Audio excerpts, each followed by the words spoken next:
चलिए प्रश्न 16 देखते हैं। वह छोटी से छोटी संख्या ज्ञात कीजिए जिसे 2361 में से घटाने पर शेष पल पूर्ण वर्ग बन जाए। तो हमें क्या करना है, वह छोटी से छोटी संख्या ढूंढनी है जिसे हमें इसमें से घटाना है। क्योंकि अभी ये जो संख्या है 2361 ये पूर्ण वर्ग नहीं है, तो इसमें से हम कितना घटाएं कि पूर्ण वर्ग बन जाए। ठीक है, तो पूर्ण वर्ग के लिए सबसे पहले हम इसका भाग विधि से हम इसका वर्ग निकालते हैं। तो यहाँ पे हमने लिख लिया 2361, इन दोनों के यहाँ पे जोड़े बना लिए। यहाँ से शुरू करेंगे जोड़े बनाने के लिए। तो 1 और 6 ये इकट्ठे लिख लिया और ये इकट्ठे, 61 एक साथ लिखा गया और 23 एक साथ हो गया। अब हम चलेंगे यहाँ पे 23 का देखेंगे। 4 4 जा 16, ठीक है, 16 आएगा, बचा यहाँ पे 7 और यहाँ पे जो पूरा जोड़ा था ये पूरे का पूरा नीचे उतार लिया 61। अब मैंने लास्ट वीडियो में आपको बताया था कि ये भाग विधि से इसका जो वर्ग है वो हम कैसे निकालते हैं। इसका वर्गमूल कैसे निकालते हैं। स्क्वायर रूट, किसी भी नंबर का स्क्वायर रूट निकालने के लिए दो मेथड होते हैं, एक होती है भाग विधि, एक होती है गुणनखंड विधि। तो ये जो भाग विधि है मैंने लास्ट सेक्शन में थोड़ा सा आपको डिटेल में बताया था, तो आप वहाँ पर जाकर देख सकते हैं। तो यहाँ पर हमने 4 4 से 16, इसी को इसी के साथ गुना किया तो क्या आ जाएगा 16, यहाँ पे 7 6 1 आ जाएगा। इन दोनों को डबल करेंगे, इस तरफ हम इसको प्लस करते हैं, इस तरफ हम गुणा वाला केस चलते हैं। फिर डबल किया, 4 को 4 से जोड़ा तो यहाँ पे 8 आ गया। अब यहाँ पे हमें एक अंक की संख्या और लिखनी है, तो यहाँ पर आएगा 8 की 8 के साथ गुना करेंगे, मतलब अब बन जाएगा ये 88। इस 88 की 8 के साथ गुना करेंगे तो यहाँ पर आ जाएगा 704। इन दोनों को जब हम माइनस करते हैं, माइनस करने के बाद बच जाएगा 57। इसका मतलब 57 जो था वो एक्स्ट्रा है इस नंबर में से, तो हमने इस नंबर में 57 अगर घटा देंगे तो हमारे पास आ जाएगा 2304।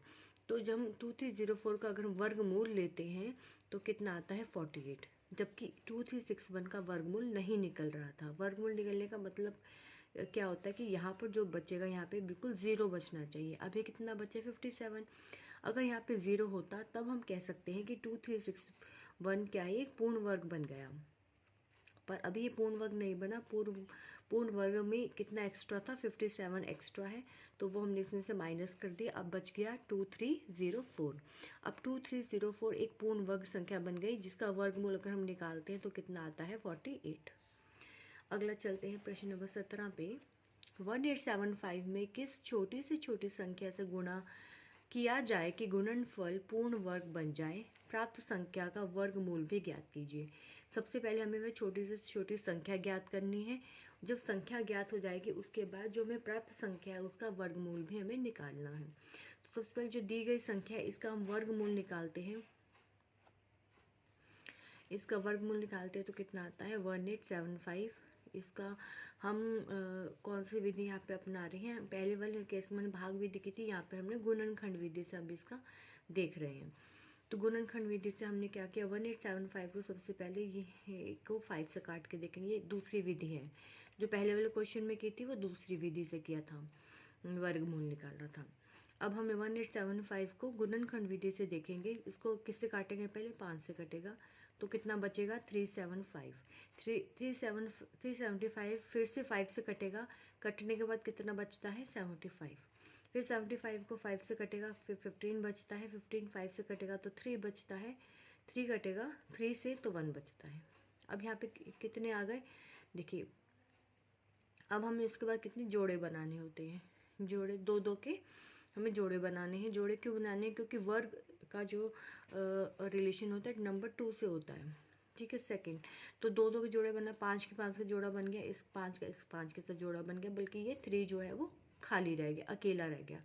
तो अगर यहाँ पे एक 3 और मिल जाए इसको तो ये भी जोड़े में आ जाएगा।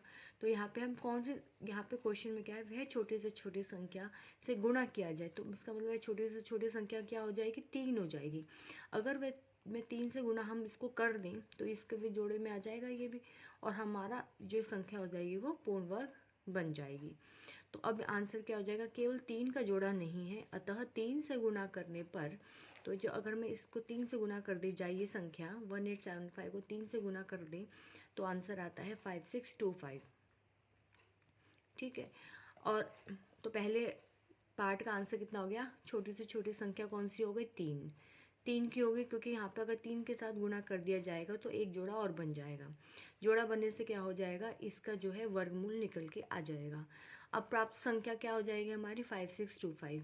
अगर संख्या 1875 की जगह 5625 होती तो इसका वर्गमूल निकल जाता, तो इसका वर्गमूल कितना आता, 75। अब हमने वर्गमूल इसका कैसे निकाला है, हमने भाग विधि से निकाल दिया इसका वर्गमूल। आप चाहें तो इस विधि से भी निकाल सकते हैं। इसमें इस नंबर की जगह पर क्या आ जाएगा, 5625। फिर इसको काट काट के इसको हम 1 तक यहाँ पर तक ले आएंगे। अब हमने यहाँ 5625 किया और यहाँ पे हमने इसकी पेयरिंग कर दी। 7 7 से 49, यहाँ बच गया 7, 25 नीचे उतार लिया, 7 और 7 का डबल कर दिया, यहाँ 14 आ गया। यहाँ पे 5 रखेंगे, 145 को अगर 5 से गुना की जाएगी तो कितना आएगा, 725। अब ये पूरा जीरो आ रहा है, पूरा ही पूरा कट रहा है, इसका मतलब इसका जो वर्गमूल आ जाएगा 5625 का कितना आएगा, 75। तो सेकंड पार्ट का आंसर हो गया। प्राप्त संख्या का वर्गमूल भी ज्ञात कीजिए। तो प्राप्त संख्या क्या थी, 5625, इसका वर्गमूल कितना आ जाएगा, 75। ये सेकंड का आंसर हो गया। एक ही आंसर हो गया, एक ही आंसर हो गया। चलिए नेक्स्ट देखते हैं प्रश्न नंबर 18। 1280 में किस छोटी से छोटी संख्या से गुणा किया जाए कि गुणनफल पूर्ण वर्ग बन जाए। प्राप्त संख्या का वर्गमूल भी ज्ञात कीजिए। तो सिमिलर मेथड है, बिल्कुल सेम इसी तरीके से हमें करना है। वह छोटी से छोटी संख्या में ज्ञात करनी है। तो हमने 1280 का हमने भागफल विधि से इसको पूरा सॉल्व किया। तो हम जोड़े बना करके देखते हैं। उसके बाद ये भी जोड़े में है 2, ये भी जोड़े में है, ये भी जोड़े में है, ये भी जोड़े में, केवल 5 जोड़े में नहीं है। अगर यहाँ पे मैं 5 से गुना कर दिया जाए तो ये जो संख्या है ये भी जो क्या बन जाएगी, इसको 5 से गुना कर दिया जाए तो जो संख्या निकल करके आएगी वो भी क्या हो जाएगी, पूर्ण वर्ग हो जाएगी, जिसका वर्गमूल निकल सकता है। तो केवल 5 का जोड़ा नहीं है, अतः 5 से गुना करने पर जो संख्या आ जाएगी कितनी आएगी, 6400। तो पहला आंसर तो हो गया, छोटी से छोटी संख्या तो 5 हो गई, पहला आंसर हो गया। और प्राप्त संख्या जो आई है, ये प्राप्त संख्या आई है, इसका अगर हम वर्गमूल निकालते हैं तो कितना आता है, 80 आता है इसको करने के बाद। चलिए प्रश्न 19 देखते हैं। 16 व 17 के वर्ग के मध्य में कितनी संख्याएं होंगी, ज्ञात कीजिए। तो इन दोनों के वर्ग पूछे गए, तो हमने 16 का वर्ग करेंगे, मतलब स्क्वायर किया, 17 का स्क्वायर किया। 16 का स्क्वायर होता है 256 और 17 का स्क्वायर होता है 289। दोनों को माइनस कर देंगे तो आ जाएगा 33। एक तरीका और है इसका, जैसे हमने मान लिया 16 कितना है x और दूसरा कितना है x+1। ठीक है, ये जनरल केस है। x+1 का होल स्क्वायर में से ये माइनस कर दिया तो आ जाता है 2x+1। 2x+1 में अगर x यहाँ पे हमारा क्या है, इस केस में 16 है, 16 मल्टीप्लाई बाई 2 32 + 1 33, तो भी ये 33 ही आता है। ये जनरल केस हो गया। जनरल केस का मतलब ये होता है कि यहाँ पे 16 17 है और हो सकता है मान लो इस केस में कोई भी सॉल्व कर सकते हैं। 25 26 के बीच में भी हम देख सकते हैं कि कितने मध्य उसमें कितनी संख्याएं हैं, या कोई और वैल्यू है, या 18 19 के बीच में पूछा गया है, या 20 21 के बीच में, तो ये हर जगह ही अप्लाई हो जाएगा। नेक्स्ट है प्रश्न नंबर 20। 3 अंकों की वह बड़ी से बड़ी पूर्ण वर्ग संख्या ज्ञात कीजिए जो 3 तथा 5 से पूर्णतः विभाजित हो। तो हमें वो बड़े से बड़ी पूर्ण वर्ग संख्या ज्ञात करनी है 3 अंकों की।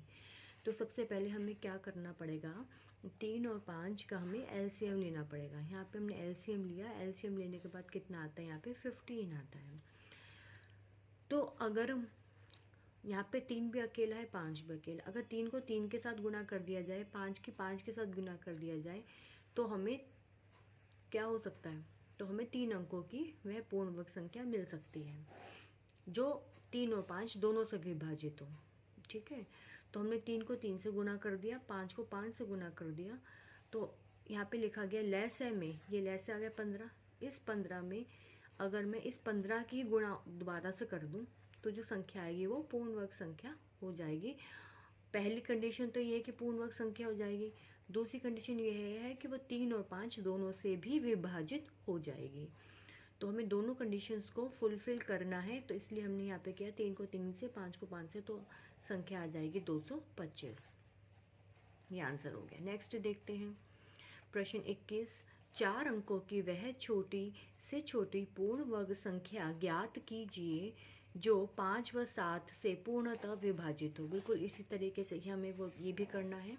तो 5 7 का जब हम एलसीएम लेते हैं तो कितना आता है 35। अगर 35 आ गया यहाँ पे 35 के, अगर 35 के साथ ही गुणा कर दी जाए तो वो पूर्ण वर्ग संख्या हो जाएगी और वो 5 व 7 दोनों से विभाजित भी हो जाएगी। या तो 35 को 35 से मल्टीप्लाई कर दो या अलग से जोड़ा बना के भी कर सकते हैं। 5 की 5 के साथ 7 के 7 के साथ गुना करने के बाद ये जो आ जाता है आंसर 1225 आ जाता है। नेक्स्ट पेज पर आते हैं, प्रश्न नंबर 22 पर आते हैं। 5 अंकों की छोटी से छोटी संख्या ज्ञात कीजिए जो पूर्ण वर्ग हो। तो हमें 5 अंकों की वह छोटी से छोटी संख्या ज्ञात करनी है जो पूर्ण वर्ग हो। अब सेकंड कंडीशन नहीं बताई है कि विभाजित भी हो, खाली सिर्फ केवल 5 अंकों की छोटी से छोटी संख्या पूछी गई है। तो सबसे पहले 5 अंकों की छोटी से छोटी संख्या कौन सी होती है? 1000 होती है, सबसे छोटी संख्या ये होती है। और पूर्ण वर्ग भी होनी चाहिए। तो अगर हम इसका वर्ग निकालते हैं, वर्गमूल, तो इसका पूरा का पूरा वर्गमूल निकल जाता है, क्योंकि देखिए लास्ट में क्रॉस आ गया, 0 आ गया।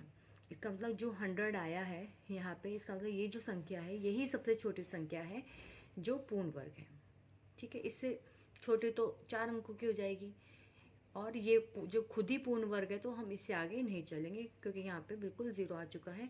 तो 10,000 ही 5 अंकों की छोटी से छोटी पूर्ण वर्ग संख्या है। उसके बाद ये है कि प्रश्न 23 पर चलते हैं। 4 अंकों की बड़ी से बड़ी संख्या ज्ञात कीजिए जो पूर्ण वर्ग हो। अब 4 अंकों की संख्या पूछिए बड़ी, तो सबसे बड़ी से बड़ी संख्या कितनी हुई है 4 अंकों की? ये हो गई 9999। अब इसका हम क्या करते हैं, वर्गमूल निकाल करके देखते हैं तो कितना आता है। यहाँ पे लास्ट में 198 बच जाता है। इसका मतलब ये जो संख्या है ये तो पूर्ण वर्ग संख्या नहीं है।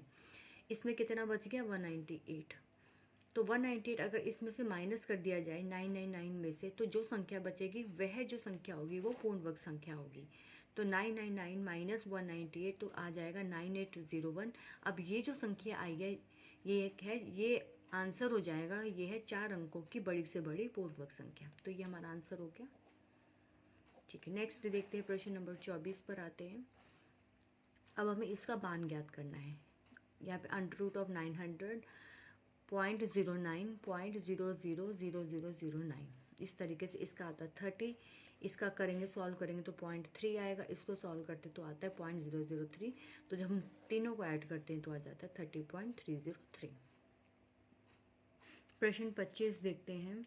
इसमें है एक सभा कक्ष में 10,404 व्यक्ति इस प्रकार बैठे हैं कि पंक्तियों की संख्या उतनी है जितने प्रत्येक पंक्ति में व्यक्ति हैं। तो प्रत्येक पंक्ति में व्यक्तियों की संख्या ज्ञात कीजिए। इसमें बिल्कुल पहले वाले जो क्वेश्चन है उनके जैसे ही इसमें है। इसमें ये बताया गया कि इतने जो व्यक्ति हैं ये किसी कक्ष में, सभा कक्ष में, हॉल में बैठे हैं, सेमिनार हॉल में। किस में बैठे हैं? ये हॉल में। तो किस प्रकार बैठे हैं ये? जितनी पंक्तियां हैं उतनी ही पंक्ति में व्यक्ति हैं। जैसे तो इसमें देखते हैं कि तो मानेंगे जैसे कि 10 पंक्तियां हैं, 10 लाइन्स हैं, तो एक लाइन में केवल 10 ही व्यक्ति होने चाहिए। मान लो 20 लाइन्स हैं तो एक लाइन में 20 व्यक्ति होने चाहिए। इस तरीके से बराबर रेशियो में सिस्टमेटिक वे में वो बैठने चाहिए। तो इस तरीके से इतने व्यक्ति हैं, उनको हम सिस्टमेटिक वे में बिठाना है। तो पूछा गया है कि कितनी हमें पंक्ति बनानी पड़ेगी या प्रत्येक पंक्ति में व्यक्तियों की संख्या ज्ञात कीजिए। तो दोनों सेम होगी, तो हमें क्या करना पड़ेगा, इसका वर्गमूल निकालना पड़ेगा। वर्गमूल निकालने पर आता है 102।